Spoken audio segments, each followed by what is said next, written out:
ወንጌል የሚሳለም ዓለም ላይ አለ? ከኢትዮጵያ ኦርቶዶክስ ተዋሕዶ ቤተክርስቲያን ውጪ ወንጌል የሚሳለም ዓለም ላይ አለ?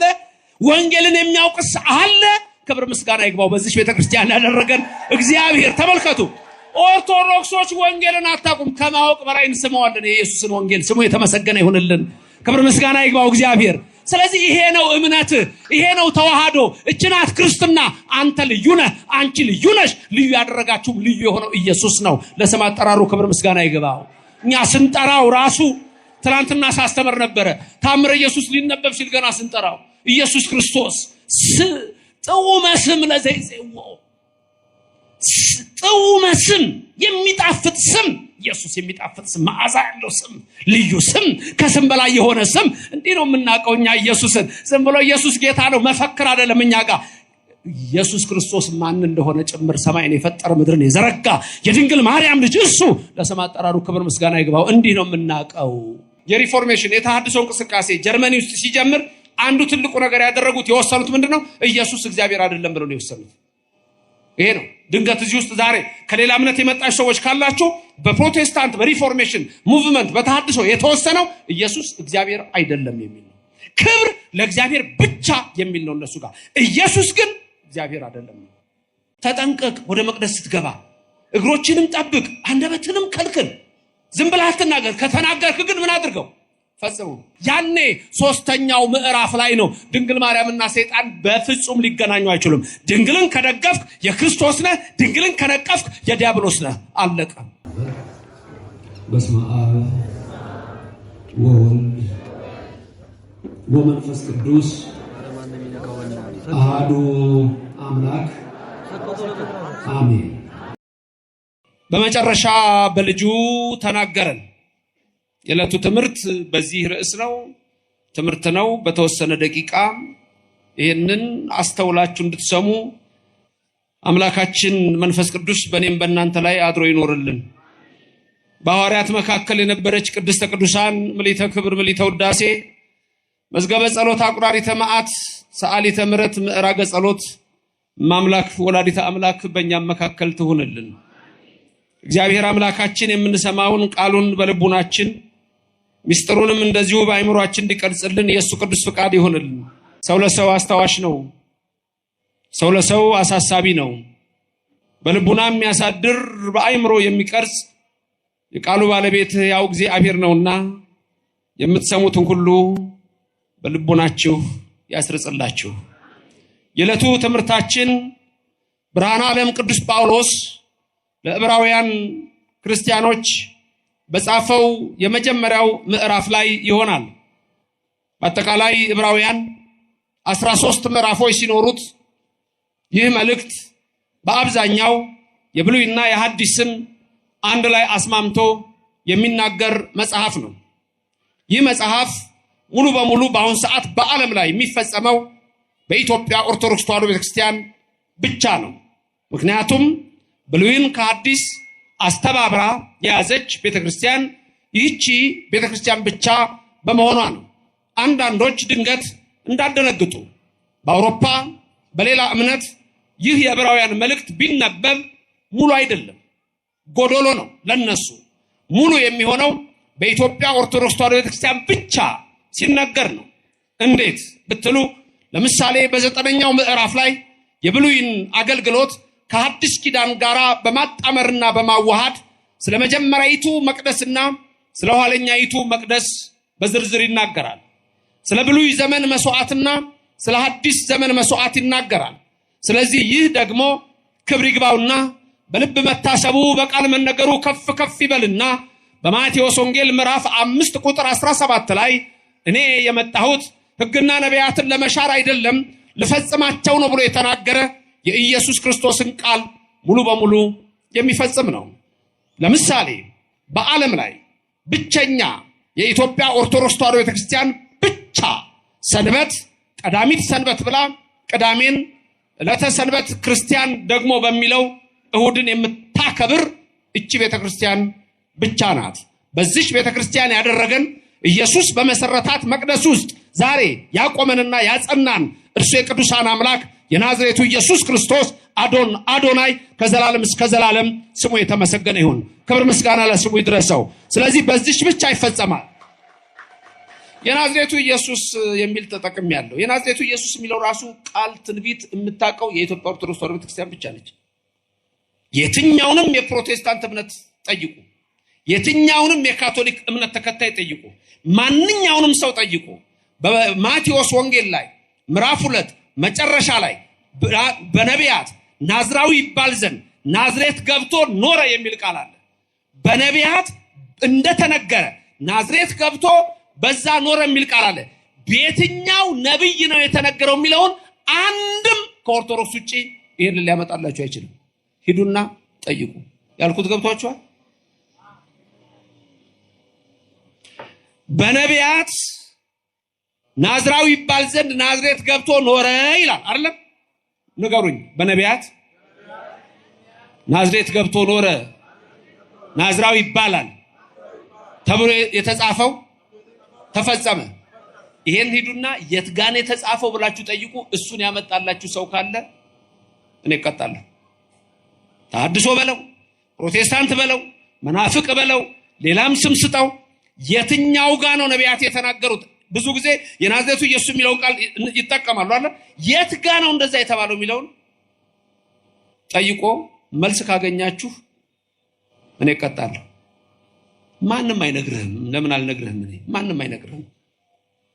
በቅድስት ኦርቶዶክስ ተዋሕዶ ቤተክርስቲያን ብቻ ነው በትርጓሜ በሚስጥር እየተነገረ የሚነገረው። አሁንም በዚህች እምነት ውስጥ ያደረገን እግዚአብሔር ስሙ የተመሰገነ ይሁንልን። ክብር ምስጋና ይግባው። መልካም ትምህርታችን ዕብራውያን ምዕራፍ 1 ቁጥር 1 እና ቁጥር 2 ነው። አለቀ ትምህርታችን። መጽሐፉ ምንድነው? ዕብራውያን። መጽሐፉ ምንድነው? ወደ ዕብራውያን ምዕራፍ ስንት ነው? ምዕራፍ 1 ቁጥር ስንት ነው? 1 እና 2 ብቻ። እቺ ነች ትምህርታችን። መጽሐፉ ምንድነው? ዕብራውያን። ምዕራፉ ስንት ነው? 1 ምንማራት ቁጥር ስንትና ቁጥር ስንት ነች? 1 እና 2። አለቀ። ቃሉን አነበዋለሁ። እግዚአብሔር መንፈስ ቅዱስ በእኔም በእናንተ ላይ ይደር። እንዲህ ይላል። ከጥንት ጀምሮ እግዚአብሔር፣ ልብ በሉ፣ ከጥንት ጀምሮ እግዚአብሔር በብዙ አይነትና በብዙ ጎዳና ለአባቶቻችን በነቢያት ተናገረ። ወይም ተናግሮ ብሎ ይቀጥላል። መልካም ተናገረ። በብዙ ነገር ወበብዙ መክፈልት አይዳ እግዚአብሔር ለአበዊነ በነቢያቲሁ እምትካት ይላል በግዕዙ። እኔ ቀጥላችሁ ድገሙት። ከጥንት ጀምሮ እግዚአብሔር በብዙ አይነትና በብዙ ጎዳና ለአባቶቻችን በነቢያት ተናገረ። ይሄ አንዱ ቁጥር ነው። ቁጥር 2 ደግሞ ይቀጥላል። ተናግሮ ብሎ አማርኛው ያመጣና እንዲህ ይላል። ሁሉን ወራሽ ባደረገው ደግሞም ዓለማትን በፈጠረበት በልጁ በዚህ ዘመን መጨረሻ ለእኛ ተናገረን። ትምህርታችን ምንድነው?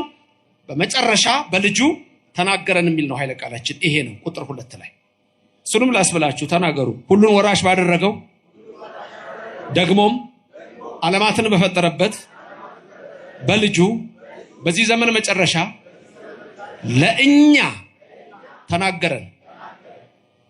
ይሄ ነው ትምህርታችን። አሁን እዚህ ውስጥ የምነግራችሁ ወሳኝ በተለይ አራት ነገሮች አሉ። በዚህ ትምህርት ውስጥ የምነግራችሁ አራት ትምህርት ነው የምንማማረው ብለናል። ዝግጁ ናችሁላችሁ? ቦናችሁ ክፍት ነው? አይምሯችሁ ክፍት ነው? እሺ። መቼም በዚህ ሰዓት የሚያንቀላፋ የለም፣ ሁሉም ይሰማል። እሁድ ነው ትንሽ የሚያስቸግረው። ጠዋት ላይ እንቅልፍ የሚያስቸግረው፣ ሌሊት መጥቶ ለማስቀደስ ለነዚህ ነው። አንድ እናት ወንድ ልጅ አላት። ልጁ የ6 ዓመት ነው። አብራው እንዳታቆመው ከአያቱ ጋር ይቁም ብላ አያቱን ሚዛን ሄደች ቤተክርስቲያን። ከዛ አያቱን ሚዛ ሄዳለች። ከዛ ልጁን አስጠንቅቀዋለች። አያትየው ትንሽ ቁጭ ካሉ እንቅልፍ ነው ይዟቸው የሚሄዱ እና አደራ አባባ እንዳይተኛ ልክ ሊያንቀላፋ ሲል ቀስቅሰው ብላችሁ። እሷ በሴቶች ነው የምትቀመጠው። ስለዚህ እንደዚህ ተቀምጦ ታያለች። ስታይ እሷ በደንብ አድርጋ ነግረዋለች። ስትወጣ 1 ብር እሰጥሃለሁ፣ ስለዚህ ጠብቅ አያትህ። ምንም ችግር የለም ማየ 1 ብር ደግሞ አግኝቼ ነው እንዴ አለ። ከዛ ትምህርት እየሰጠ እሳቸው እንዲህ ይላሉ፣ ይሰግዳሉ። ከዛ ቀስቅስ ትለዋለች ልጁ ጸጥ። ከዛ በኋላ ሲወጡ ተናደደች። ምን ብዬ ነበረ? ቀስቅሰው አላልኩም ወይ ብለሽ ነበር? 1 ብር ሰጣለሁ አላልኩም? እሱ 2 ብር ሰጣለሁ አለኝ። ስለዚህ አሁን በቃ ሁላችሁም ዝግጁ ናችሁ ለመስማት? መልካም። መጽሐፉ ምንድነው? ዕብራውያን ምዕራፍ ስንት ነው? ቁጥር ስንትና ስንት ነው? 1 እና 2። በቃ አለቀ። መልካም። ምንድነው የሚለውን ልብ በሉ። አሁን ቁጥር 1 ላይ ብዙ ነገር ነው ያለው። ቁጥር 1 ላይ ነው ያለው። ስንት ነገር እንዳለ ተመልከቱ። እናንብበውና ከጥንት ጀምሮ እግዚአብሔር በብዙ አይነትና በብዙ ጎዳና ለአባቶቻችን በነቢያት ተናገረ ነው የሚለው። አሁን እዚህ ውስጥ ልብ በሉ። አንደኛ ትርጉም የሚያስፈልገው ከጥንት ጀምሮ ምንድነው ጥንት? አንደኛ ከጥንት ጀምሮ ምን ማለት ነው? ከጥንት ጀምሮ። ሁለተኛ እግዚአብሔር በብዙ አይነትና በብዙ ጎዳና። ሁለተኛ በብዙ አይነት ምን ማለት ነው? ሶስተኛ በብዙ ጎዳና ምን ማለት ነው? አራተኛ ለአባቶቻችን፣ አምስተኛ በነቢያት። እነዚህ ዝርዝር ያስፈልጋቸዋል። ጳውሎስ ሐዋርያ የዕብራውያን ክርስቲያኖችን የሚያስተምራቸው እምነት ድንገት የመጣች አይደለችም። ተመልከቱ። ክርስትና ሲመጣ ክርስትና ድንገት የመጣች አይደለችም። ከኦሪት ነው የምትቀጥለው። ኦሪት ከሕገ ልቡና ነው የምትቀጥለው። ስለዚህ ይሄ ነው የኢትዮጵያ እምነት ብለን ስንናገር 1 ሕገ ልቡና፣ 2 ሕገ ኦሪት፣ 3 ሕገ ወንጌል ነው። ስለዚህ ጳውሎስ ሐዋርያ እዚህ ጋር የሚናገረው ምንድነው? ከጥንት ጀምሮ እግዚአብሔር በብዙ አይነትና በብዙ ጎዳና ይላል። ለማን የተናገረው? ለአባቶቻችን። በማን የተናገረው? በነቢያት። ስለዚህ እግዚአብሔር በነቢያት ተናግሯል አልተናገረም? ነቢያት ተናግረዋል አልተናገሩም? ነቢያት በኦርቶዶክስ ቤተክርስቲያን ክብር አላቸው የላቸውም? ክብርና ምስጋና ለእግዚአብሔር ይድረሰው። ቅዱሳን ነቢያት የምንላቸው ቁጥራቸው ደግሞ ዋናዎቹን ነቢያት ልንገራችሁ። ቁጥራቸው ዋና ነቢያት ቁጥራቸው ስንት እንደሆነ ልንገራችሁ። 31 ነው። ዋና ነቢያት ቁጥራቸው ስንት ነው? 31። በሁለት ይከፈላሉ። 31 በሁለት ሲከፈሉ 15ቱ ነቢያትና 16ቱ ነቢያት ይባላሉ። 15ቱ ነቢያት ካህናት ይሄንን በደንብ ያውቃሉ። ጸሎተ ዕጣን ላይ የምናነሳቸው ናቸው። በጸሎተ ዕጣን ላይ 15ቱ ነቢያት እንደው ማለት ነው 16 አሉ ነቢያት ለምን 15 ብሎኛል? 15ቱ ሌላ ናቸው። ለምሳሌ ሊቀ ነቢያት ማን ነው? ሙሴ ነው። ሊቀ ነቢያት ማን ነው? ሙሴ ከ15ቱ ነው እንጂ ከ16ቱ አይደለም። ኤልያስ በቴስቢ ዘገለዓድ የነበረው ኤልያስ ነቢይ ኤልያስ ቁጥሩ ከ16ቱ አይደለም። 16ቱ የሚባሉት ደግሞ መጽሐፍ የጻፉት ናቸው። እነሱ 16ቱ በሁለት ይከፈላሉ። አበይት ነቢያትና ንዑሳን ነቢያት፣ ደቂቅ ነቢያት ይባላሉ። አበይት ነቢያት የተባሉት 4 ናቸው። እነዚህም ኢሳይያስ፣ ኤርምያስ፣ ሕዝቅኤል፣ ዳንኤል ናቸው። ደቂቅ የተባሉት ደግሞ እነ ሆሴ፣ እነ አሞጽ፣ እነ ዘካርያስ፣ እነ ሚክያስ፣ እነ ሚልክያስ፣ እነ ዘካርያስ፣ እነ ሶፎንያስ፣ እነ ሐጌ፣ እነዚህ ደግሞ ደቂቅ ነቢያት ይባላሉ። ትምህርት የሱ ስላልሆነ ነቢያት የሚለውን ብቻ ወስጄ ልናገር ብዬ ነው። ስለዚህ ምንድን ያለው ሐዋርያ ጳውሎስ? በብዙ ነገር ወበብዙ መክፈልት አይዳ እግዚአብሔር ለአበዊነ በነቢያቲሁ እምትካት። ስለዚህ እምትካት የሚለው ጥንት የተባለው ምንድነው? በነቢያት የተናገረው ስትሉ 5500 ዘመን ነው ቀድሞ። በ5500 ዘመን ውስጥ እግዚአብሔር በማን ነበር ሲናገር የነበረው?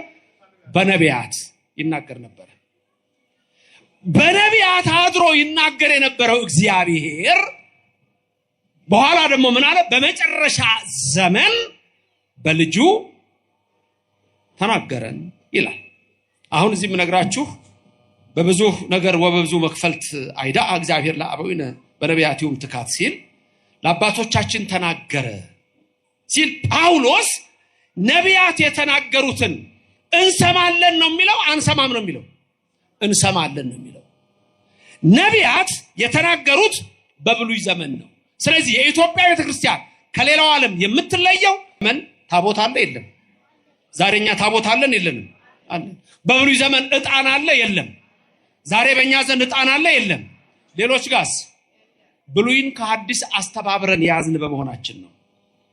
ስለዚህ ከጥንት ዘመን ጀምሮ የሚለው 5500 ነው።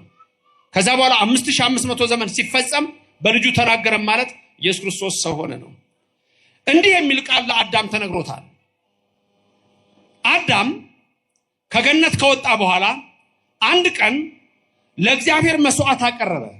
መስዋዕቱን ያቀረበው ምንድነው? ከገነት አዕዋፍ ዕፅ አምጥተውለት የዕፅ ፍሬ አምጥተውለት እሱን ይዞ አዕዋፉን ተከትሎ ወደ ገነት የሚገባ መስሎ ሲሮጥ ሰይጣን መጣና እግሩን በድንጋይ መታው። አዳም ደማ። አዳም ሲደማ ያንን ደም ከፍሬው ጋራ መስዋዕት አድርጎ ለእግዚአብሔር አቀረበ። ያኔ እግዚአብሔር ቃል ኪዳን ገባለት። ምን አለው? በሐሙስ ዕለት ወበመንፈቃ ለዕለት እትወለድ እሞለተ ወለትከ። ከኔ ቀጥላይ ተናገሩ። ከ5 ቀን ተኩል በኋላ ከልጅ ልጅ ተወልጄ አድንሃለሁ። ከማተው ልጅ አድንሃለሁ። ከስንት ቀን ተኩል በኋላ? 5 ቀን ተኩል የተባለው 5 ቀን ተኩል አለም። ልጅ ልጅ የተባለው ወዳዊ ልጅ አይደለም። አዳም ሴትን ወልዷል፣ ሴት ሄኖስን ወልዷል። እሱ አይደለም። የልጅ ልጅ የተባለችው ድንግል ማርያም ናት። 5 ቀን ተኩል የተባለው ደግሞ 5500 ዘመን ነው። ከዛ 5500 ዘመን ወደ የትኛው ያደላል? ወደ 6 አይደል? ሉቃስ 1:19 ላይ በ6ኛው ወር መልአኩ ገብርኤል ከእግዚአብሔር ዘንድ ተላከ። የተላከውም ወደ አንዲት ድንግል ነው። የድንግሊቱም ስም ማርያም ነበረ ይላል። የኔና የናንተ እናት እመብርሃን ለስም አጠራሯ ክብር ምስጋና ይግባት። ወደሷ ተላከ ይላል። ተመልከቱ፣ ወደሷ ተላከ። በስንተኛው ወር? በስድስተኛው ወር ማለት በስድስተኛው ሺህ ማለት ነው። 5500 በስድስተኛው ሺህ። ስለዚህ እምትካት የሚለው ከጥንት ጀምሮ የሚለው በብሉይ ዘመን ነቢያት ተናገሩ። በአዲስ ኪዳን መጽሐፍ የሚጽፍ ነቢይ አይነሳም፣ የለም። አናንያን ሰዎች ነቢይ ምናምን ይነጋገራሉ። በአዲስ ኪዳን ነቢያት የሚል ስም ሊኖር ይችል ይሆናል። መጽሐፍ የሚጽፍ ነቢይ ግን የለም። ትንቢት ተነግሮ አልቋል። ይወለዳል፣ ይጸነሳል። ቀድሞ ለመወለድ ጥንቱ መጸነስ ነው። ተጸነሰ፣ ከዛ ተወለደ፣ ከዛ ተጠመቀ። ለተጠመቀ ጥንቱ ተወለደ ነው። ተሰቀለ። ይሄ ሁሉ ትንቢት እንደገና ይመጣል። አልቋል። ተነግሮ ትንቢት ተነግሯል። ስለዚህ ነቢያት የተባሉት ጥንት ተናግረው ጽፈው አልፈዋል። 5500 ዘመን የሚለው እሱን ነው። ከዛ በኋላ ምን ይላል? በብዙ መክፈልት በብዙ ነገር እግዚአብሔር ለአባቶቻችን ተናገረ ብሎ ሲያመጣ 5500 ዘመን እስኪፈጸም እግዚአብሔር በነቢያት አድሮ ለአባቶቻችን ተናገረ ይላል። በብዙ ነገር ወበብዙ መክፈልት። በብዙ ነገር ማለት በ10ቱ ትእዛዛት፣ ወበብዙ መክፈልት ማለት ወነበቦ ያለው ምን አልኩኝ? በብዙ ነገር ስንቱ ትእዛዛት? 10ቱ። ወበብዙ መክፈልት በብዙ አይነትና ጎዳና አለ ያለው አይነት 10ቱ ትእዛዛት ጎዳና ወነበቦ ያለው ምን ማለት ነው? ይሄ ህግ በሁለት ይከፈላል። ህግ በሁለት ይከፈላል። 10ቱ ትእዛዛትና ሌላ 572 በላይ የሆኑ ህግጋት አሉ በብሉይ ዘመን። 10ቱ ትእዛዛት የምታውቋቸው ናቸው። ኦሪት ዘጸአት ምዕራፍ 20 ላይ ብዙ ሰው የማያውቀው ግን 572 በላይ የሚደርሱ በአይሁዶቹ ወደ 613 የሚጠጉ ህግጋት አሉ። እነዚህ ወነበቦ ይባላሉ። ወነበቦ ማለት እንዲህ አለው እያለ እግዚአብሔር ለሙሴ እያለ የሚለው እነዚህ ህግጋት ናቸው። ስለዚህ በእነዚህ ሁሉ እግዚአብሔር ምን አረገ? ተናገረን። ለሙሴ እኮ ሲናገር ለኛ ነው። ለኤልያስ ሲናገር ለኛ ነው። ለኢሳይያስ ሲናገር ለኛ ነው። ለኤርሚያስ ሲናገር ለኛ ነው። ስለዚህ እግዚአብሔር ምን አለ? ህግና ነቢያትን ለመሻር የመጣው እንዳይመስላችሁ። ይሄን ቃል ድገሙልኝ። ምንና ምንን ለመሻር የመጣው አይመስላችሁ? ህግማ የሙሴ ነቢያት ትንቢት፣ ይሄን ለመሻር አልመጣሁም። የሉቃስ ወንጌል ምዕራፍ 24 ነው። ክርስቶስ ከሞት ከተነሳ በኋላ የሉቃስ ወንጌል ምዕራፍ 24 ምን አለ ነው የሚለው? አይምሮአቸውን ከፈተላቸው። አይምሮአቸውን ከፍቶላቸው ምን ነገራቸው? ስለሱ በሕግ በነቢያት በመዝሙር የተጻፈውን ተረጎመላቸው። ልብ በሉ፣ በሕግ በነቢያት በመዝሙር ስለሱ የተጻፈውን ተረጎመላቸው። ኢየሱስን እኛ የምናውቀው የዛሬ 2000 ዓመት አይደለም። ኢየሱስን እኛ የምናውቀው ከድንግል ማርያም ሲወለድ አለ። ከድንግል ማርያም ከመወረዱ አስቀድሞ አለ እግዚአብሔር ወልድ አለ። በነቢያቱ የተናገረው እሱ ነው። እመጣለሁ ያለው እሱ ነው። እወርዳለሁ ያለው እሱ ነው። እጠመቃለሁ ያለው እሱ ነው። እሰቀላለሁ ያለው እሱ ነው። በነቢያት ይህንን ነገሩን። ሁሉም ነቢያት ይህንን መሰከሩልን። ድንግል ማርያምን የምናውቃት የዛሬ 2000 ዓመት አይደለም። እኛ ድንግል ማርያምን የምናውቃት ገና ያኔ ነው። ኦሪት ዘፍጥረት ምዕራፍ 3 ቁጥር 15 ላይ ከልጅ ልጅ ተወልጅ የሚለው በቀለሚንጦስ መጽሐፍ የተጻፈውን ትርጓሜ በዛ ላይ ስታዩ በዘርህና በዘሯ ጠላትነትን አደርጋለሁ ብሎ እመቤታችን ከሰይጣን ጋር እንደማትስማማ በግልጽ የነገረን ገና ያኔ 3ኛው ምዕራፍ ላይ ነው። ድንግል ማርያምና ሰይጣን በፍጹም ሊገናኙ አይችሉም። ድንግልን ከደገፍክ የክርስቶስ ነህ፣ ድንግልን ከነቀፍክ የዲያብሎስ ነህ። አለቀ። ይሄ ነው። ስሙ ለዘላለም ምስጉን ይሁን። ስለዚህ እግዚአብሔር አስቀድሞ ነግሮናል። ትንቢቱ ሁሉ ቀድሞ የተነገረን ነው። በ10ቱ ትእዛዛት ወነበቦ ባለው በ570ዎቹ በላይ በእነዚህ ሁሉ እግዚአብሔር ተናገረን። 2 በብዙ አይነትና በብዙ ጎዳና ነበር ያለው። በቤት ስትገቡ ቁጥር 1 እና ቁጥር 2 ታነባላችሁ። በብዙ አይነትና በብዙ ጎዳና ማለት ደግሞ በምሳሌና ያለ ምሳሌ። በምሳሌ አስተምሯል፣ እንበለ ምሳሌ አስተምሯል። ከዚህ ቀጥሎ የምነግራችሁ እግዚአብሔር በምን አይነት ምሳሌ እንዳስተማረን እነዚህን ላስብላችሁ። መሶበ ወርቅ፣ ተቋመ ወርቅ፣ ማዕጠንተ ወርቅ፣ በትረ አሮን። 4 ነገሮች። አራት ነግራችኋለሁ አላልኩም? አንዱ 4 ይሄ ነው። ድገሙ። መሶበ ወርቅ፣ ተቋመ ወርቅ፣ ማዕጠንተ ወርቅ፣ በትረ አሮን። እነዚህ አሁን ምሳሌ ናቸው። እንዴት? ለምሳሌ መሶበ ወርቅ። መሶበ ወርቅ ጎሞር የተባለው ያኔ በውስጡ መና የተቀመጠበት ትዛላችሁ። መሶበ ወርቅ በሙሴ ጊዜ መና ወርዶ አስቀምጦት የለ? ለልጅ ልጅ ይቀመጥ አለው። መናው በጣም የሚገርም ነው። የመናው ነገር መና እስራኤል ሲወርድላቸው ዮሐንስ ወንጌል ምዕራፍ 6 ላይ በደንብ ታውታላችሁ። መናው ሲወርድላቸው እስራኤል መቼ ነበር የሚወርደው? እሁድ ይጀምርና እስከ መቼ ነው የሚወርደው? እስከ ዓርብ። ከእሁድ እስከ ዓርብ ነበር። ቅዳሜ ይወርድ ነበር መናው? አይወርድም። ቅዳሜ ምንድነው? ሰንበት።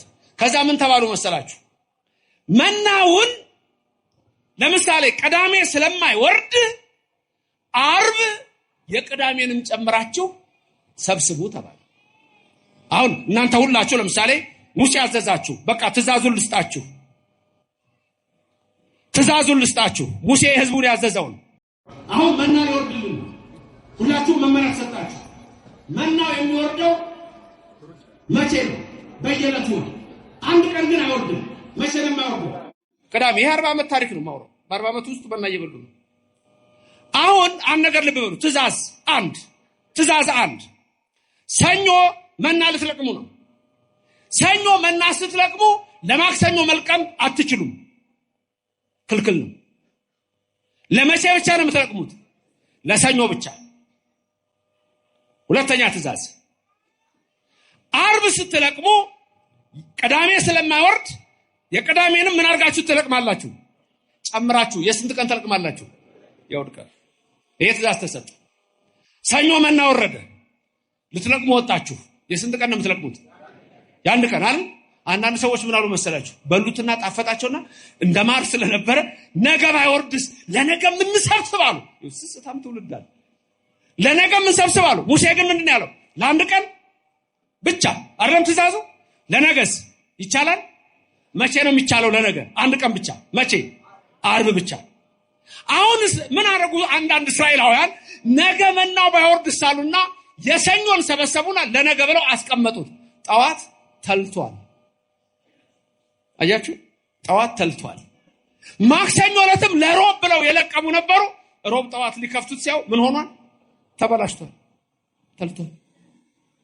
ዓርብ ቀን ደግሞ የመቼንም ጨምራችሁ ልቀሙ ተብሏል። የቅዳሜ ነው። ስለዚህ ዓርብ ስንት ነው የምትለቅሙት? የስንት ቀን? የሁለት ቀን ለቀሙ። አሁን ሰኞ ቀን የለቀሙት ጠዋት ምን ሆኖ ነበር? ተልቶ ነበር። ዓርብ ቀን የለቀሙት ግን ቅዳሜ ጠዋት ሲከፍቱት ምንም አልሆነም፣ ትኩስ ነው። የእግዚአብሔር ትእዛዝ እንዲህ ነው። እግዚአብሔር መሸወድ አይቻልም። ክብርና ምስጋና ለዘላለም ለስሙ ይድረሰው። አንዳንድ ሰዎች ይሄ ነው በህይወታችሁ ሁሉ ነው፣ በቃ በህይወታችሁ ሁሉ ነው። አንዳንድ ሰው እግዚአብሔር የሚሸውድ ይመስለው። አንድ ሰውዬ ስለተሳለ ስለቱም መሰላችሁ ይሄን ካደረክልኝ ሰንጋዬን በሬን ሸጬ ስለትህን አገባለሁ አለ። ስለቱ ደረሰ፣ ጨነቀዋ። አንዳንድ ሰው እኮ ሲናገር መጠንቀቅ አለበት። መክብብ የሚናገር ይሄን ነው 5 ላይ ተጠንቀቅ፣ ወደ መቅደስ ስትገባ እግሮችንም ጠብቅ፣ አንደበትንም ከልክል። ዝም ብለህ አትናገር። ከተናገርክ ግን ምን አድርገው? ፈጽሙ። ሰውየው ሰንጋን የተሳለው ሰንጋዬን ሸጬ ነው ያለው። ሰንጋውን ስለቱ ደረሰ፣ ገበያ ይዞ ወጣ ሊሸጥ። ከሰንጋው ጋር አብሮ ደግሞ ዶሮ ይዟል። ሰዎች መጥተው ስንት ነው ሰንጋው ሲሉት 1000 ብር 1000 ብር እንካ። አይ ብቻውን አይሸጥም። ከማን ጋር ነው የሚሸጠው? ከዶሮዋ ጋር። በዚህ አይነትማ ዶሮ 50 ሳንቲም ነች። አይ ዶሮዋ እንኳን ውድ ነች። ስንት ነች? 100 ሺህ ናት። ቀልደኛ ትቶት ሄደ። ሌላ ሰው መጣ። ዶሮዋ ስንት ናት አለው። 100 ሺህ ዶሮ? አዎ 100 ሺህ። ይሄ ሰንጋ 1000። በቃ ሰንጋው ሽጥልኝ። ለብቻ አይሸጥ። አንድ ሰው መጣና ምን እኮ ዋጋው እኮ አንድ ነው፣ ቀያየረ። 101 ሺህ ብር ከፍሎት ገዛ። መጣ። አምላኬ ሰንጋዬን ስንት እንደሸጥኩ አይተሃል? አባታችን ስለት ነበረኝ፣ ይሄው 1000 ብር። ይቻላል እንደዚህ? ቶቶ ያለው እሱ ደግሞ የባሰበት ነው። ቶቶ ሚካኤል አለ። በሬው እኮ ጠፍቶ 3 ቀኑ ነው። የለም 3 ቀን አስፈልገው የለም። መጣና ቅዱስ ሚካኤል ብሎ ስለተሳለ ወጣ ሲል በሬው ቆሟል። ሚካኤል ሚካኤል ቶቶ አግኝቼዋለሁ። አይ ሽወዳ አይሰራ። እግዚአብሔር ቤት ሽወዳ አይደለም። እዛ ቀበሌ ነው ሽወዳ፣ እዚህ አይሰራ። መናውን ተመልከቱ። ለነገ አትልቀሙ ተባለ፣ አትልቀሙ። አለቀ በቃ። ትእዛዝ ነው። ትእዛዝ እንድንሰማ ያድርገን እግዚአብሔር። ከዛ ምን ሆነ መሰላችሁ? እንዲህ የሆነው መና በመሰብ ወርቅ ተደርጎ እንዲቀመጥ ተደረገ። በመቅደስ ውስጥ መናው ተደርጎ ተሰፍሮ በመሰብ ወርቅ ውስጥ ተቀምጦ ለልጅ ልጅ ሁሉ ሲቀመጥ አልተበላሸም፣ አልተለወጠም፣ አልተቀየረም። ነገር ወበብዙ መክፈልት አይዳ እግዚአብሔር ለአበዊነ በነቢያቲሁም ትካት። በብዙ ነገር ተናገረ ሲል አንዱ ምንድነው አለን? መሶበ ወርቅ፣ 2 ማዕጠንተ ወርቅ፣ 3 በትረ አሮን። እንዲህ እያልን የምንዘረዝራቸው እነዚህ ተቋመ ወርቅ 4 ሚስጥር አላቸው። ከዛ ውስጥ አሁን የወሰድነው ምንድነው? መሶበ ወርቅ። መሶበ ወርቅ ማለት መሶብ ታውቃላችሁ አይደል? መሶቧ የምንድነች ማለት ነው? የወርቅ የስፌት አይደለም፣ የሰበዝ አይደለም፣ የአለላ አይደለም። የምንድነች መሶበ ወርቋ? የወርቅ ነች። ውስጧ ደግሞ ምን አለባት? መና። ዮሐንስ ወንጌል 6 ስታነቡ መናው ማን ነው? ኢየሱስ ክርስቶስ። ለስም አጠራሩ ክብር ምስጋና ይግባው። መናው ማን ነው? መናው ማን ነው? ንገሩኝ ስሙን። መናው ማን ነው? ኢየሱስ ክርስቶስ። ያቺስ የወርቅ መሶብ ማን ነች? እመቤታችን። በቃ እኛ እንዲህ ነን። ኦርቶዶክስ ማለት ይሄ ነው። ክብርና ምስጋና ለእግዚአብሔር ይድረሰው፣ ስሙ የተመሰገነ ይሁንልን። ታዲያ ይሄን ቃል ይሄ የተጻፈ ነው፣ ሙሴ የጻፈው ነው። ይሄ ቃል አሁን ሁሉ ጊዜኛ ቅዳሴ ሲገባ አንድ ቀን አይቀርም። ሁሌ ነው የሚባለው። ዲያቆን አለ እንዴ አንቲውቱን የሚያዘኝ ሁሌ የምንለው እኮ ነው። ሁሌ የምንለው ይሄ አሁን ቅዳሴ ሲገባ አሁን አንድ ዲያቆን መጥቶ ካለ ቢያስታውሳችሁ ታውቁታላችሁ። አንቲውቱ መሶበ ወርቅ እያልን አስታውሳችሁ ቅዳሴ ታስቀድሳላችሁ። እሁድ የሚያስቀድስ እስቲ ምልክት ይስጠኝ። እሁድ የሚያስቀድስ እሁድ የሚያስቀድስ። እሺ የማያስቀድስ ቢቀደስ ባይቀደስ ምን አገባኝ? ብዙዎቻችሁ እንደዛ ትመስላላችሁ።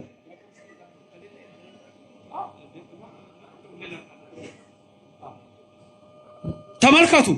አሁን ይሄንን ምስጢር ስሙት። ቆይ መምህር ያዜሙልናል። አንቲውቱ መሶበ ወርቅ ቅዳሴ ስንገባ የምንለው አሁን ያልኳችሁን ታሪክ በቅዳሴው ብትሉ፣ በድጓው ብትሉ፣ በትርጓሜ ብትሉ ሁሉ ጊዜ የምንለው ነው።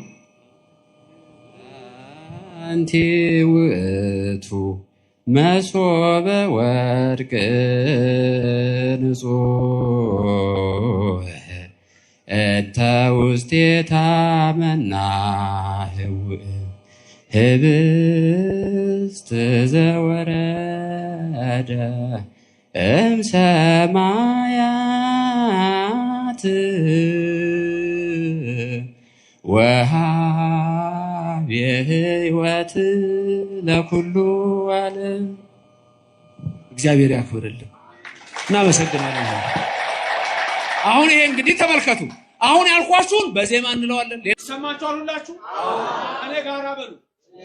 አንቲ ውእቱ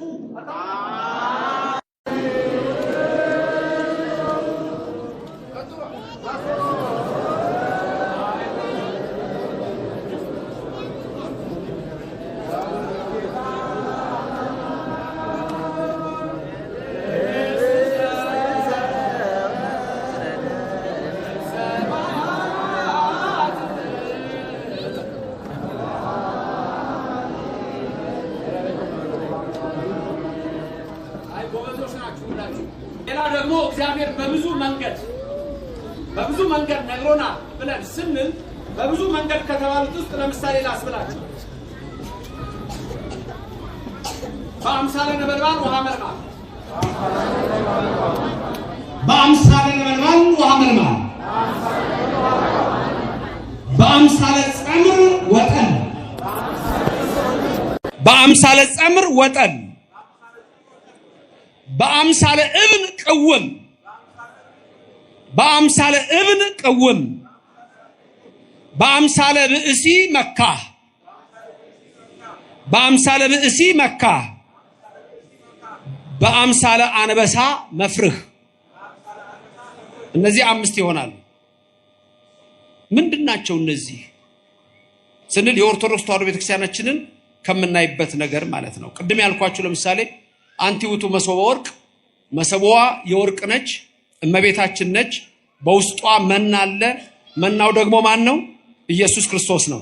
ይሄንን ነው ሁልጊዜ በቤተክርስቲያናችን የምናስተምረው የሚተረጎመው። ጳውሎስ በብዙ መንገድ በብዙ ምሳሌ እግዚአብሔር ለአባቶቻችን ነቢያት ተናገረ ብሎ ሲል እነዚህ ሁሉ በመሰለ ነው። አሁን ያልኳችሁ ደግሞ በአምሳለ ነበልባል ውሃ መልማል ለሙሴ ነው።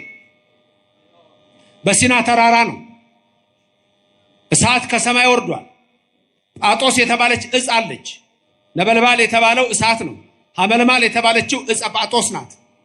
ስለዚህ እሳቱ ቅጠሉን አላቃጠለው፣ ቅጠሉ ደግሞ እሳቱን አላጠፋው። ይሄ የተዋህዶ ምስጢር ነው። ዮሐንስ ወንጌል ምዕራፍ 1 ቁጥር 14 ላይ ቃል ሥጋ ሆነ ይላል። ቃል ሥጋ ሆነ ይላል። ቃል ሥጋ ሆነ ሲል ተለውጦ አይደለም፣ በተዋህዶ ነው። ቃል ሥጋ ሆነ ሲል ሥጋም አምላክ ሆነ። ይሄም በተዋህዶ ነው። ስለዚህ ለሙሴ የተነገረው የተዋህዶ ምስጢር ነው። እመቤታችንን ሁሉም አይተዋታል። እመቤታችን ልጇ እንደምትወልድ ሁሉም አይተዋል። አንዳንድ ሰዎች ስለ ማርያም እስቲ የተጻፈ የት ጋር ነው የሚገኘው ይላሉ። በጠቅላላ በምሳሌ የተጻፈች ነች እመቤታችን። ለዚህ ነው አባ ሕርያቆስ በመኑ በአምሳለ መኑን አስተማሰለኪ፣ በምንና በምን ምሳሌ እንመስልሻለን ማርያም ይላል። በእያንዳንዱ ነገር ላይ እመቤታችን አለች። ዕፀ ጳጦስ የእመቤታችን ምሳሌ ናት። ነበልባሉ ደግሞ የመለኮት ምሳሌ ነው። ስለዚህ በእያንዳንዱ ነገር ላይ ይሄንን ምስጢር ታያላችሁ። ሁለተኛ የምታዩት በአምሳለ ጸምር ወጠል ነው። ይሄ ደግሞ ለጌዴዎን ነው። በአምሳለ ጸምር ወጠል ማለት ለጌዴዎን ነው። ጌዴዎን ጸምር ዘረጋ። ከዛ በኋላ ዝናብ ዘነበ። ጸምሩ ላይ ብቻ ሆነ፣ ሌላ ቦታ ዝናብ አልወረደም። ይሄ ምስጢር ነው። ብዙ ሴቶች አሉ፣ ግን እግዚአብሔር የመረጠው አንዲት ድንግል ብቻ ነው። እግዚአብሔር ከሰማይ ሆኖ ተመለከተ ይላል። መመልከት ብቻ አይደለም አሸተተ ይላል። እንዳንቺ ያለ አላገኘምና ማርያም። ስለዚህ ገብርኤልን ወደ አንቺ ላከው፣ የሚወደው ልጁ ካንቺ ይወለዳል ተባለ። ክብርና ምስጋና ለእግዚአብሔር ይድረሰው። ስለዚህ እያንዳንዱ ምስጢር በእያንዳንዱ ነገር ውስጥ የጌታ ሰው መሆኑ ምስጢር ነው የሚነገረው። ሰው የሆነው ደግሞ ከመቤታችን ከድንግል ማርያም ነው። ከዛ ይቀጥላል። በአምሳለ እብን ቅውም የሚለው የዳንኤል ነው። ምዕራፍ 2 ላይ ትመለከቱታላችሁ። ምዕራፍ 2 ላይ ዳንኤልን ትመለከታላችሁ። ከዛ በአምሳለ ብእሲ መካህ የሚለው ደግሞ የኢሳይያስ 63 የተመካ አንድ ልብሱ በደም የተረጨ ሲወጣ አየሁት ይላል። ይሄ እንግዲህ ስለ ኢየሱስ ክርስቶስ የመጨረሻው በአምሳለ አንበሳ ንስር የሚለው ደግሞ እሱ ደግሞ እንደዚሁ ለእዝራ የተገለጸ ነው። በእያንዳንዱ ነገር ላይ የምትመለከቱት የክርስቶስ ምስጢር ይሄ ነው። አሁንም ይሄ ሁሉ ቃል የተነጋገርነው ምን ላይ ነው ካላችሁኝ ዕብራውያን ምዕራፍ 1 ቁጥር 1 ላይ ነው። ይሄ ሁሉ ነገር ያለው እዛ ላይ ነው። ምዕራፍ 1 ቁጥር 1 ከጥንት ጀምሮ እግዚአብሔር በብዙ አይነትና በብዙ ጎዳና ለአባቶቻችን በነቢያት ተናገረ ያልነው ነው። ስለዚህ እግዚአብሔር ዝም ያለበት ዘመን የለም። እግዚአብሔር ሁሌም ይናገራል፣ ነግሮናል። በነቢያት የነገረንን እንቀበላለን፣ በወንጌል የነገረንን እንቀበላለን። ሁሉን ወራሽ ባደረገበት ደግሞ ዓለማትን በፈጠረበት በልጁ በዚህ ዘመን መጨረሻ ለኛ ተናገረን የሚለው ደግሞ የዘመኑ መጨረሻ የተባለው 5500 ዘመን ነው። የዲያብሎስ አገዛዝ የጠፋበት ዘመን ነው። ስለዚህ ጳውሎስ ሐዋርያ በሌላ ስፍራ ላይ በገላትያ ምዕራፍ 4 ቁጥር 4 ላይ እንዲህ የሚል ቃል ይናገራል። የዘመኑ ፍጻሜ በደረሰ ጊዜ ይላል ከሴት የተወለደውን አንድያ ልጁን ከሕግም በታች የተወለደውን አንድያ ልጁን ወደኛ ላከው ይላል። ከሴት የተወለደውን ሲል ከድንግል ማርያም ብቻ ነው። ከሕግ በታች ሲል ሕግን ፈጽሟል። ኢየሱስ ባይገረዝም በ8 ቀን ቤተ ግዝረት ሄዷል። ኃጢአት ባይኖርበትም በ40 ቀን ወደ መቅደስ ሄዷል። እናቱም ንጽሕት ነች፣ እሱም ንጹሕ ነው። መርገመ ሥጋ መርገመ ነፍስ የለባትም፣ እሱም መርገመ ሥጋ መርገመ ነፍስ የለበትም። እዚህ ጋር ነገር ልንገራችሁ። ካቶሊኮች ማርያም ንጽሕት የሆነችው በእናቷ ማህፀን ነው በሐና ይላሉ። የፕሮቴስታንቱ ዓለም ደግሞ ከሌላው ምንም አትለይም፣ እሷም ኃጢአተኛ ናት፣ ኢየሱስ በመስቀል ላይ ሲሰቀል ዳነችው ይላሉ። ለስም አጠራሯ ክብር ምስጋና ይግባት። ይሄ አስተሳሰብ ከኛ ጋር ተመሳሳይ ሆነዋል ከሚባሉት ከኮፕቲክ ቸርች ከግብጾች ጋርና ከሌሎችም ጋር አለ። የፕሮቴስታንቱ ጋር ተመሳሳይ ነው። የካቶሊኩ እምነት በአብዛኛው ብዙ ነገሮችን የሚወስደው ከኢትዮጵያው እምነት ነው። የኛ ግን ድንግል ማርያም ንጽሕት የሆነችው ያኔ ገና አዳምና ሔዋን ሲወድቁ ንጽሕት ዘርን ያኔ አስቀርቶ ነው የምንለው። ክብርና ምስጋና ለእግዚአብሔር ይድረሰው። ይሄን ትምህርት የሚቃወሙ በእኛም ቤተክርስቲያን ውስጥ ሆነው ያሉ በጣም ጥቂት የማይባሉ ከውጭው ዓለም ርኩሰት ጋር የተጋቡ ሰዎች አሉ። በእኛ ትርጓሜያችን ሁሉ የሚነግረን ሚስጥሩ ሁሉ የሚነግረን ድንግል ማርያምን አስቀድሞ ንጽሕት ዘር አድርጎ አስቀምጧታል። እሱ ነው። ያቺ ንጽሕት ዘር በአዳም ወገብ ወደ አቤል አልሄደችም፣ ዘር ሳይተካ ይሞታልና። ወደ ቃየል አልሄደችም፣ ገዳይ ነውና ወደ ሴት አለፈች። ከሴት በሄኖስ እያለች እያለፈች በአብርሃም ወደ ይስሐቅ፣ ከይስሐቅ ወደ ያዕቆብ፣ ከያዕቆብ በይሁዳ እያለፈች ያቺ ንጽሕት ዘር መጣች። ተመልከቱ፣ ንጽሕት ዘር ምንም ያልነካት መጨረሻ ላይ በኢያቄም አብራክ ወገብ አልፋ በሐና ማህፀን ተቀረጸች። ያቺ ነች ድንግል ማርያም። ግንቦት 1 ቀን ከፀሐይ የምታበራ ሴት ልጅን ወለዱ፣ ስሟንም ማርያም አሏት፣ መርታ መንግስተ ሰማያት የምታስገባ ሲሉ ክብርና ምስጋና ለእግዚአብሔር ይድረሰው። የኛ ትምህርት ይሄ ነው። ስለዚህ አምላካችን እግዚአብሔር እርሱ መርገመ ሥጋ መርገመ ነፍስ የለበትም። ከሕግ በታች ተወለደ ሲል ሕግን ፈጸመ። ሕግን የምትፈጽም ቤተክርስቲያን በአሁኑ ሰዓት የኢትዮጵያ ኦርቶዶክስ ተዋሕዶ ቤተክርስቲያን ናት። በብዙ ነገር በብዙ መክፈልት ነገረን በነቢያቱ። አዎ በልጁ ነገረን ሲል በነቢያቱ ነገርና በልጁ ነገረን የተለያየ ነው። በነቢያቱ ነገረን ራሱ አድሮ ተናገረ ነው፣ እንዲህ በሉ እያላቸው ነው። በልጁ ነገረን ማለት ግን ህልው ሆኖ ነው፣ ከዛ ጋር ግንኙነት የለውም። ለምሳሌ ኢየሱስ ክርስቶስ ሲያስተምር አምላክ መሆኑን የምታውቁበት ቀላል ነገር ልንገራችሁ። ኢየሱስ አምላክ መሆኑን የምታውቁበት ቀላል ነገር ልንገራችሁ። ለምሳሌ ነቢያት ሲያስተምሩ ምን እያሉ ነው የሚያስተምሩት? እግዚአብሔር እንዲህ ይላል፣ እግዚአብሔር እንዲህ ይላል፣ እግዚአብሔር እንዲህ ይላል እያሉ አለ ነቢያት የሚያስተምሩት። የእግዚአብሔር ቃል ወደ እኔ እንዲህ ሲል መጣ፣ የእግዚአብሔር ቃል ወደ እኔ እንዲህ ሲል መጣ እያሉ ነው የሚያስተምሩት ነቢያት ስለሆኑ። ኢየሱስ ሲያስተምርስ አማን አማን እብለክሙ እኔስ እላችኋለሁ እውነት እውነት እላችኋለሁ ቃሌን የሚሰማ ለዘላለም ይኖራል፣ ቃሌን የሚሰማ ከሞት ወደ ሕይወት ተሸጋግሯል። ምክንያቱም እሱ እግዚአብሔር ነው። ለስም አጠራሩ ክብር ምስጋና ይግባው።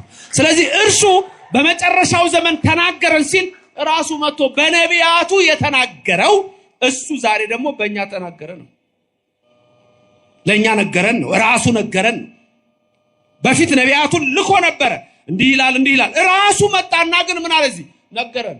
እውነት እውነት እላችኋለሁ እውነት እውነት እላችኋለሁ እውነት እውነት እላችኋለሁ የሚል ኮንሰፕት አላቸው። ይሄ በጣም ከእውቀት ማነስ ሊመነጭ ይችላል የእኛን እምነት ለመረዳት ከሆነ። ምክንያቱም እኛ አብ ወልድን ወለደው የምንለው ባዮሎጂካል አይደለም፣ ኢስ አናሎጂካል ነው። አናሎጂ እና ባዮሎጂ የተለያዩ ናቸው። ትንሽ ቃሉ የፍልስፍናና ሪሊጂየስ ስለሆነ ዝም ብዬ ላንሳላችሁ ብዬ ነው። በስጋ አንድ ሰው እንደሚወልደው ማለት አይደለም። እሱ ነው መጀመሪያ ገና ትልቁ ችግር እሱ ነው። አያችሁ? ስለዚህ ብዙ ጊዜ የሚነሳው ኢየሱስ አምላክ ነኝ ብሏል እንዴ? የት ጋር ነው ኢየሱስ አምላክ ነኝ ያለው? አረ በጠቅላላ አምላክ ነኝ ነው እንጂ ያለው አምላክ ነኝ ያለው በሁሉ ቦታ። ዮሐንስ ወንጌል ምዕራፍ 10 ቁጥር 31 ላይ ምን አለ? እኔና አብ አንድ ነን። እኔና አብ አንድ ነን። እነሱ እንደ ነብይ ያውታል። ዮሐንስ ወንጌል ምዕራፍ 8 ቁጥር 58 ላይ ምን አለ? ዮሐንስ ወንጌል ምዕራፍ 8 ቁጥር 58 ላይ እኔ ከአብርሃም በፊት አለሁ አለ። ከአብርሃም በፊት አለሁ። ተመልከቱ። አይሁድ ሊወግሩት ድንጋይ አነሱ። እንደውም አንዳንዶች ምን አሉ? አንተ ገና 50 ዓመት ያልሞላ አብርሃምን አይተሃል እንዴ አሉት። እንደውም ልንገራችሁ አብርሃም የኔን ቀን ያይ ዘንድ ተመኘ አላቸው። ክብርና ምስጋና ለእግዚአብሔር ይድረሰው። ኢየሱስ የአብርሃም አምላክ ነው።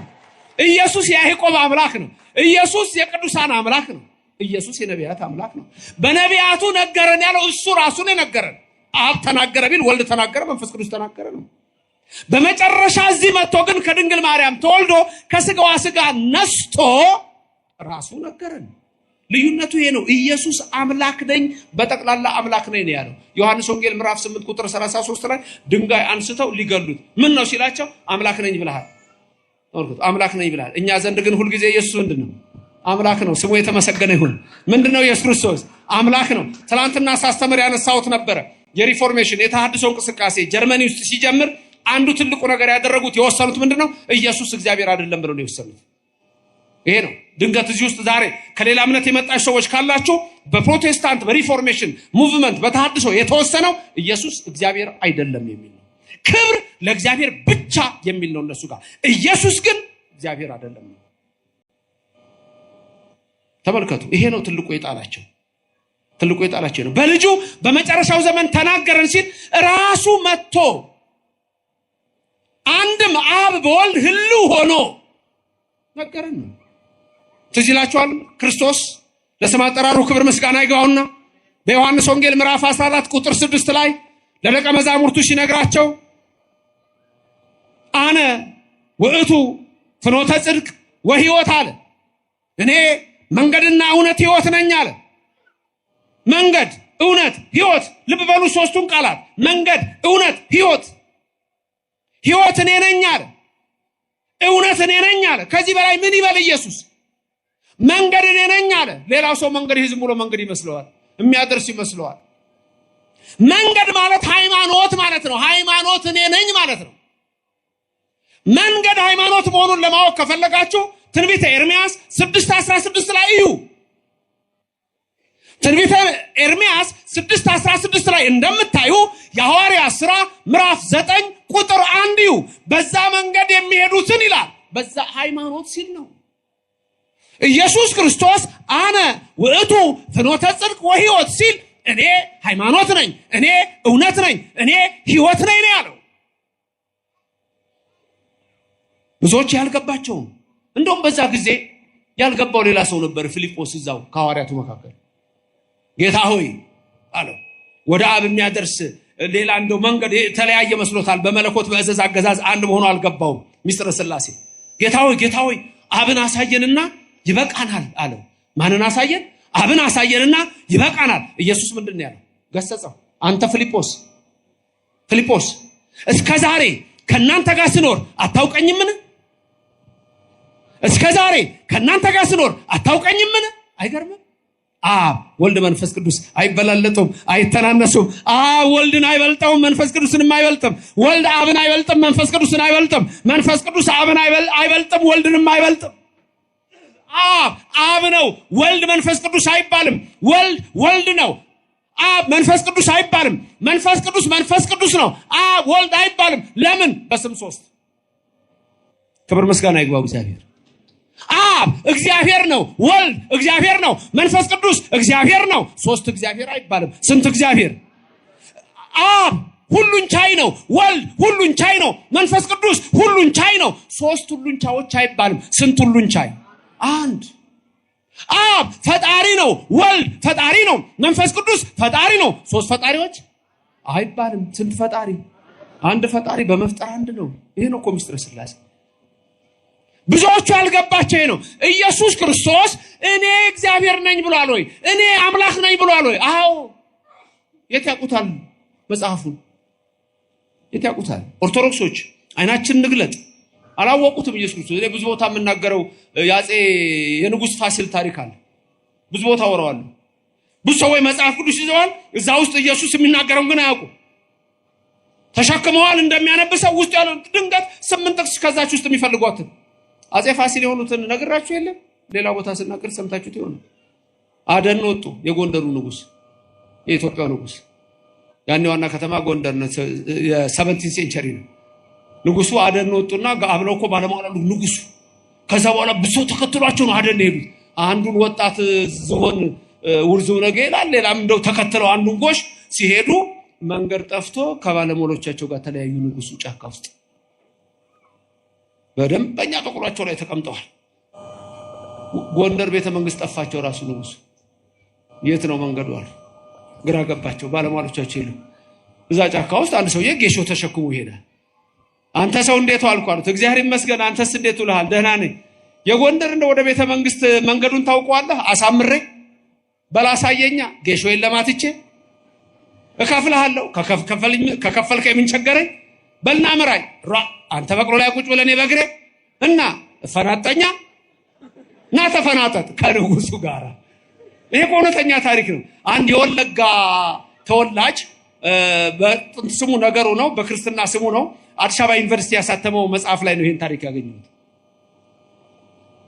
በኋላ በቅሎ ላይ ቁጭ ብሎ ከንጉሱ ጋር ንጉስ ፋሲል ከንጉሱ ጋር ተቀምጦ በዚህ አንተ ሰውዬ ኧረ አይሰማም እንዴ በዚህ ሂድ ይላል ንጉሱ። አሁን በዛ ዘመን አስቡ።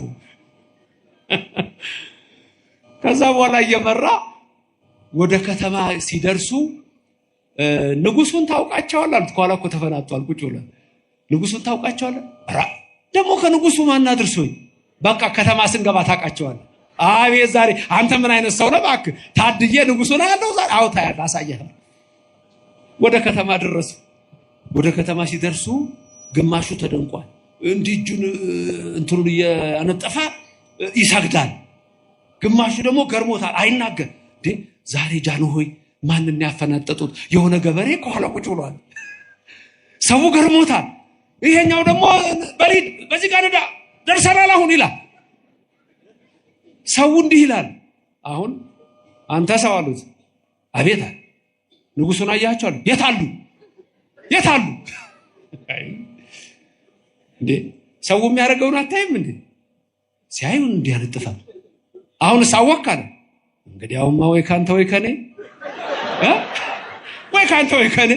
አሁን ከንጉሱ ጋር ያለው ይሄ ሰውዬ ተመልከቱ። አይ መናፍቃን መጽሐፉን ይዘዋል። ኢየሱስ አምላክ ነኝ፣ ኢየሱስ ንጉስ ነኝ ይላል። እነሱ ጌታ ብለው ቆመዋል። አንድ እርምጃ ነው። እኛ ጋር ግን እንደዛ ብቻ አይደለም። ኢየሱስ ክርስቶስ የጌቶች ጌታ ነው፣ የአማልክት አምላክ ነው፣ የኃያላን ኃያል ነው፣ የክቡራን ክቡር ነው፣ የቅዱሳን ቅዱስ ነው።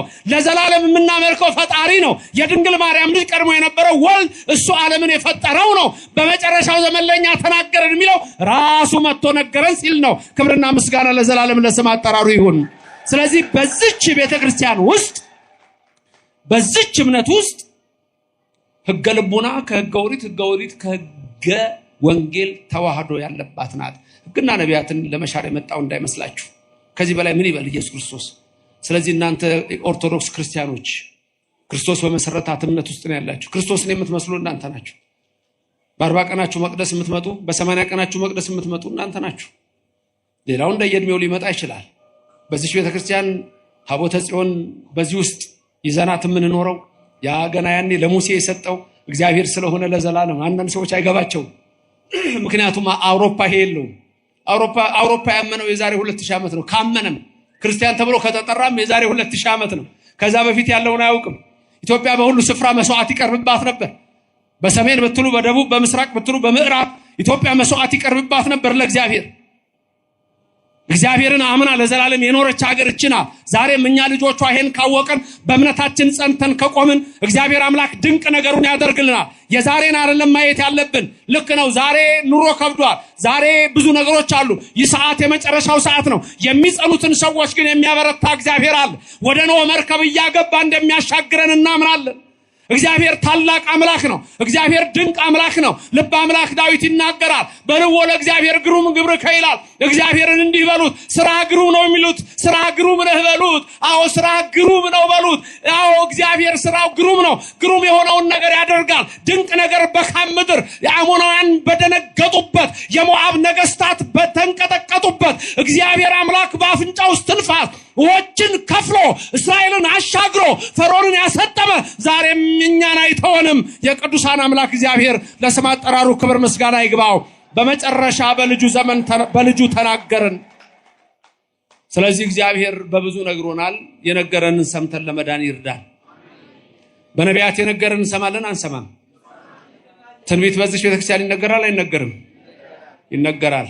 ቅዳሴ ላይ ስንት መጻሕፍት ይነበባሉ? ቅዳሴው እንዳለ ተውና መጽሐፍ ቅዱስ ተከፍቶ ስንት መጽሐፍት ይነበባሉ? 4። በጣም ጥሩ 4 የመጀመሪያው በዜማ ነው የሚባለው። ምስባክ ዲያቆኑ የሚለው ምስባኩ ከየት ነው የሚወጣው? እሱ ከብሉይ ከመዝሙረ ዳዊት ነው። ከዛ ቀጥሎ ደግሞ ከየት ይነበባል? ከ14ቱ መልእክታት ከጳውሎስ ሲነበብ ራሱ ፊቱ ወዴት መዞር እንዳለበት አለ። ወዴት እንደሚዞር አይታችሁ ከሆነ የመጀመሪያው ዲያቆን ሲያነብ ፊቱ ወደ ምዕራብ አድርጎ ነው። ከዛ ቀጥሎ ያለው ደግሞ እንዲዞሮ ያነባል። ከዛ ቄሱ ደግሞ ሲመጣ ወዲህ ዞሮ ያነባል። ወንጌል ሲነበብ ደግሞ ወዴት ይነበባል? ወደዚህ ይነበባል።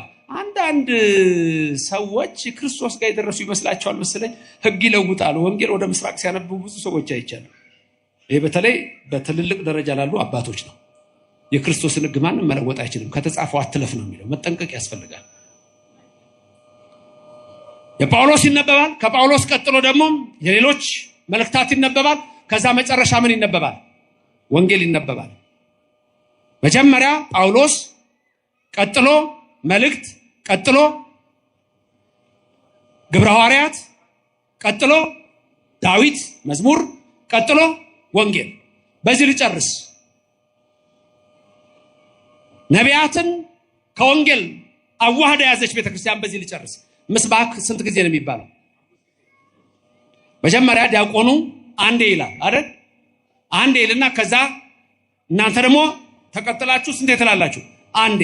ስንት ሆነ? 2። ከዛ ቀጥሎ ዲያቆኑ ይደግማል ምስባኩ። ስንተኛ ሆነ? 3። ከዛ እናንተ ትላላችሁ ስንት ሆነ? 4። ከዛ ዲያቆኑ ይጀምራል። እናንተስ አብራችሁ ነው የምትሉት ወይስ ለየብቻ ነው? አብሮ። ስንት ይመጣል? 5። እሺ ዲያቆን መጀመሪያ ስንት? 1። እናንተስ? 2። ቀጥሎ ስንት? 3። ቀጥሎ 4። ከዛ አልተደረበም እንዴ? አብራችሁ ትንሽ ትርፍ የላትም እንዴ? ተደርባችኋል? አልተደረባችሁ? ተደርባችኋል አይደል? ይሄ ምስጢሩ መሰላችሁ። የዘመኑ ፍጻሜ በደረሰ ጊዜ ወይም ደግሞ ቅድም እንዳየነው በብዙ ነገር ወበብዙ መክፈልት አይዳ እግዚአብሔር ለአበዊነ በነቢያቲሁ እምትካት። ከጥንት ጀምሮ ይሄ 5500 ዘመኑን በምስባኩ ልክ ምስባኩ ሲያልቅ ተደርቧል ያልኳችሁ ምንድነው? 5500 መሆኗ ነው። እያንዳንዱ ነገር ሚስጥር ነው በኢትዮጵያ ቤተክርስቲያን። ኧረ በዚች ቤተክርስቲያን ያደረገን እግዚአብሔር ዘላለም ስሙ የተመሰገነ ይሁን። ዘላለም ስሙ የተመሰገነ ይሁን። ከዛ ደርባችሁ ስትሉ 5500 ዘመን ወንጌሉ ከዛ በኋላ ነው የሚመጣው። ዲያቆኑ ይሄን ይልና ሃሌሉያ ቁሙ አጽሙ ይላል።